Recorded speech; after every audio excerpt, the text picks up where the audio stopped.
सुरों के बादशाह रफ़ी साहब ने कुछ गाने अपने लिए तो कुछ गाने अपनों के लिए भी गाए।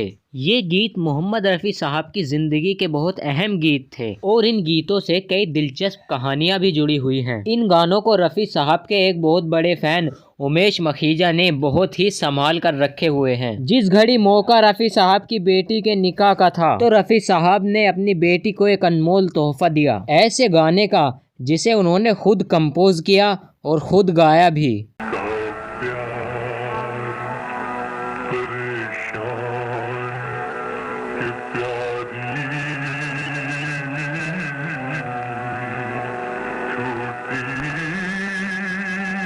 इस गाने में रफ़ी साहब ने बेटी की विदाई के वक्त पिता के दुख को आवाज़ दी थी। हालांकि विदाई के वक्त गाया हुआ ये गाना कभी भी पर्दे पर नहीं आया। भाई ये गाना प्राइवेट सॉन्ग है, मेरी बेटी मेरे नूरे दिगर।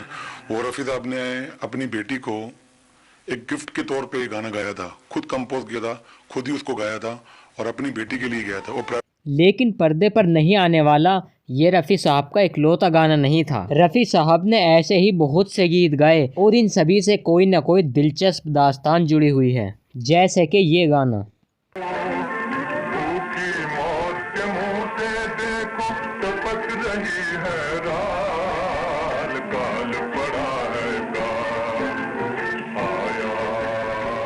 रफ़ी साहब के संघर्ष के दौर का सबसे ख़ास साथी रहा। रफ़ी साहब ने एक मोटी रकम खर्च कर ये गीत सिर्फ इसीलिए कंपोज किया ताकि वो इसे सुनाकर और काम पा सकें।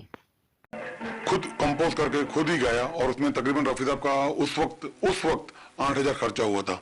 तभी रफ़ी साहब ने ये गाना गा के और सबके सामने पेश किया कि देखो मेरी आवाज़ कैसी है। यूँ तो रफ़ी साहब ने देश की सभी भाषाओं में गाने गाए, लेकिन इंग्लिश में उनका गाया हुआ ये गीत भला कौन भूल सकता है।